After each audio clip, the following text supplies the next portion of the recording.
So this is the Parliament House, and set on Spring Street, this represents one of the most popular wedding photo locations if you want to do some classic and vintage wedding photography. And when it comes to wet weather condition like today, the Parliament House is also your go-to choice as it provides shelter to protect you and your bridal party from the rain. So what I love about the Parliament House is the amount of photo opportunities as well as the classic Victorian elements to be featured on your wedding photography.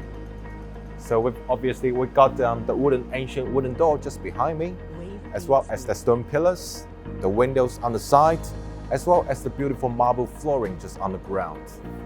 So what we usually do at the Parliament House is we can have the entire bridal party and the bride and groom just to do some walking shots on the magnificent stairs over there. And then moving up, we can have the bride and groom just over there in front of the door to do some portraits for just them.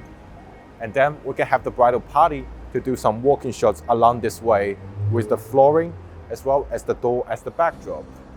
So lastly, we can move along to the side of the Parliament House and have the bride and groom just to sit naturally by the side and do some candid shots of them interacting with each other.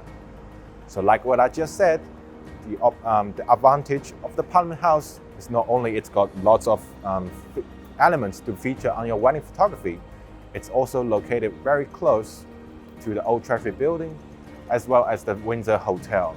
So if you are planning to do even some more garden photos, the Fitzroy Garden is just over there by the side. So however, before we end this episode, I want to give two tips for the bride and groom who are planning to do photos at the Parliament House.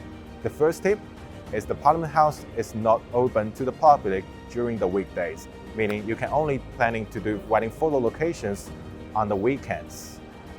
The second tip is during the weekends, you might find the Parliament House is fairly busy, especially on a rainy day. So you might find it's quite normal to find more than 3 groups of the bridal party waiting to do photos around here. So make sure you talk with your wedding photographer and plan enough buffer time to do wedding photos at the Parliament House. Thanks for watching. This is Mark from Tree Studio, and stay tuned for more episodes on wedding photo locations in Melbourne. And if you've got more questions regarding to your wedding photography, please contact Tree Studio. We'll see you in the next episode. Bye.